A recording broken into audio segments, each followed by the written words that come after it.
नमस्ते, जय श्री कृष्णा। आज मैं आपको सुनाऊंगी भगवत गीता का प्रथम अध्याय का महत्व और लाभ। श्री गीता उपनिषदों का सार है। महाभारत युद्ध के समय रणभूमि में भगवान श्री कृष्ण ने अर्जुन को जो ज्ञान दिया था वह गीता में बताया गया है। गीता में ऐसी बहुत सी बातें हैं जो मनुष्य को जीवन की कई कठिनाइयों को आसान बनाती है। इतना ही नहीं, गीता पढ़ने पर मनुष्यों को बहुत सी जानकारियाँ भी मिलती है। साथ ही हर अध्याय के नियमित पाठ का अपना लाभ और महत्व है। भगवान शिव ने देवी पार्वती को गीता के पहले अध्याय के पाठ का महत्व जो बताया वही यहाँ आपके लिए प्रस्तुत है। लेकिन गीता के पहले अध्याय के महत्व को जानने से पहले आप जान लीजिए श्रीमद् भगवत गीता के प्रथम अध्याय की खास बातें। गीता के पहले अध्याय का नाम अर्जुन विषाद योग है। इस अध्याय में कुरुक्षेत्र के मैदान में उपस्थित बंधुओं और संबंधियों के सामने देखकर अर्जुन के मन में उठे विषाद और मन स्थिति का वर्णन किया गया है, जिसे संजय धृतराष्ट्र को बताते हैं। एक समय पार्वती जी ने पूछा, महादेव जी, किस ज्ञान के बल पर संसार के सब लोग आपको शिव कहकर पूजते हैं? मृगछाला ओढ़े और अपने सभी अंगों में शमशान की विभूति लगाए, गले में सर्प और नरमुंडों की माला पहने हुए हो, इनमें तो कोई भी पवित्र नहीं, फिर आप किस ज्ञान से पवित्र माने जाते हैं? तब महादेव ने उत्तर दिया कि हे प्रिय, सुनो, मैं गीता ज्ञान को अपने हृदय में धारण करने से पवित्र माना जाता हूँ। इस ज्ञान से मुझे बाहर के कर्म नहीं व्यापते। तब पार्वती जी ने कहा, हे भगवान, जिस गीता ज्ञान की आप ऐसी स्तुति करते हैं उसे श्रवण करने से कोई कृतार्थ भी हुआ है? महादेव ने उत्तर देते हुए कहा, इस ज्ञान को सुनकर बहुत से जीव कृतार्थ हुए हैं और आगे भी होंगे। मैं तुम्हें एक पुरातन कथा कहता हूँ, तुम सुनो।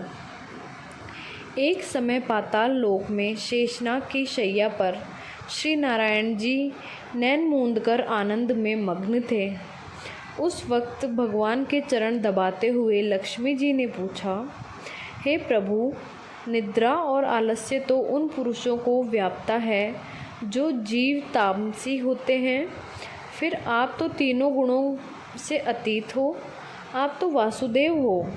आप जो नेत्र मूंद रहे हो, इससे मुझके बड़ा आश्चर्य हुआ है। नारायण जी ने उत्तर देते हुए कहा, हे लक्ष्मी, मुझको निद्रा आलस्य नहीं व्यापता। एक शब्द रूप जो भगवत गीता है उसमें जो ज्ञान है उसके आकार रूप है। यह गीता शब्द रूप अवतार है। इस गीता में यह अंग है। 5 अध्याय मेरे मुख हैं। इस अध्याय 10 अध्याय मेरी भुजा है। 16वां अध्याय मेरा हृदय और मन है, मेरा उदर है। 17वां अध्याय मेरी जंगा है। 18वां अध्याय मेरे चरण हैं। गीता श्लोक ही मेरी नाड़ियाँ हैं और जो गीता के अक्षर हैं वो मेरा रोम है। ऐसा मेरा शब्द रूपी जो गीता ज्ञान है, उसी के अर्थ में हृदय में विचार करता हूँ और बहुत आनंद प्राप्त होता हूँ। लक्ष्मी जी बोली, हे नारायण जी, जब श्री गीता जी का इतना ज्ञान है तो उसको सुनकर कोई जीव कृतार्थ भी हुआ है? सो मुझसे कहो। तब श्री नारायण जी ने कहा, हे लक्ष्मी, गीता ज्ञान को सुनकर बहुत से जीव कृतार्थ हुए हैं, सो तुम श्रवण करो। एक व्यक्ति था जो चांडालों के कर्म करता था और तेल नमक का व्यापार करता था। उसने एक बकरी पाली। एक दिन वह बकरी चराने के लिए वन में गया और वृक्ष से पत्ते तोड़ने लगा। वहाँ उसे एक सांप ने डस लिया, जिससे वह तुरंत मर गया। मरने के बाद उसने बहुत से नरक भोगे और फिर उसका जन्म बैल के रूप में हुआ। उस बैल को एक भिक्षुक ने मोल लिया। वह भिक्षुक उस पर चढ़कर सारे दिन मांगता फिरे। जो कुछ भिक्षा मांगकर लाता वह उसे अपने परिवार के साथ मिलकर खाता और वो बैल सारी रात द्वार पर खड़ा रहता। उसके खाने पीने का कोई भी ख्याल नहीं करता था और सुबह होते ही बैल पर चढ़कर फिर मांगने निकल जाता था। जब बहुत दिन हो गए तो वह बैल भूख से गिर गया, लेकिन उसके प्राण नहीं निकले। नगर के लोगों ने देखा और उस बैल को कोई तीर्थ का फल दे तो कोई व्रत का फल दे, तब भी उस बैल के प्राण नहीं छूटे। एक दिन गणिका आई। उसने लोगों से पूछा, यह कैसी भीड़ है? तो उन्होंने कहा, इसके प्राण नहीं निकलते, अनेक पुण्यों का फल दे रहे हैं तो भी इसकी मुक्ति नहीं होती। तब गणिका ने कहा कि मैंने जो कर्म किया है उसका फल मैंने इस बैल को दिया है। इतना कहते ही बैल की मुक्ति हो गई। तब बैल ने एक ब्राह्मण के घर जन्म लिया। पिता ने उसका नाम सुशर्मा रखा। उसके पिता ने उसे पढ़ाया लिखाया। उसको अपने पिछले जन्म की सुध थी। उसने एक दिन मन में विचार किया, जिस गणिका ने मुझे बैल की योनि से छुड़वाया था उसका दर्शन करूं। विप्र चलते चलते गणिका के घर गया और कहा, आप मुझे पहचानती हैं? गणिका ने कहा, नहीं, मैं तुम्हें नहीं जानती, तुम कौन हो? तब उसने कहा, मैं वही बैल हूँ जिसको आपने अपने पुण्य दिए थे। तब मैं बैल की योनि से छूटा था। अब मैं विप्र के घर जन्म हूँ। आप अपना पुण्य बताएं।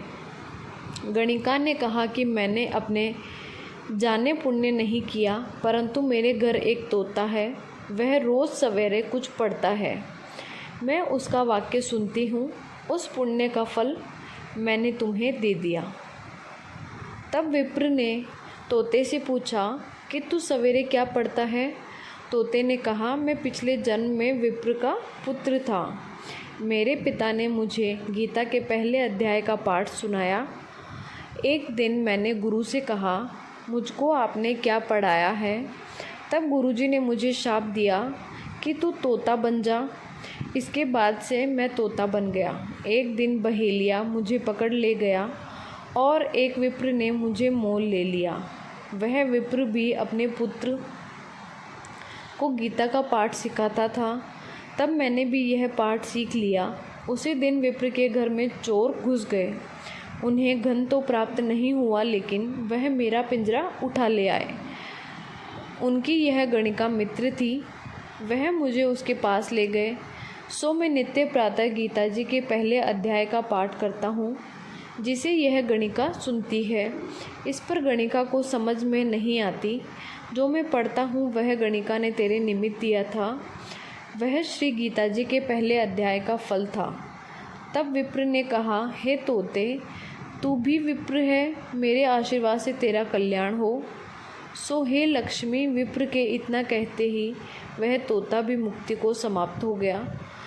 तब गणिका ने बुरे कर्म छोड़ भले कर्म ग्रहण किए और नित्य स्नान करके श्री गीता जी के प्रथम अध्याय का पाठ करना शुरू कर दिया, जिससे उसकी भी मुक्ति हो गई।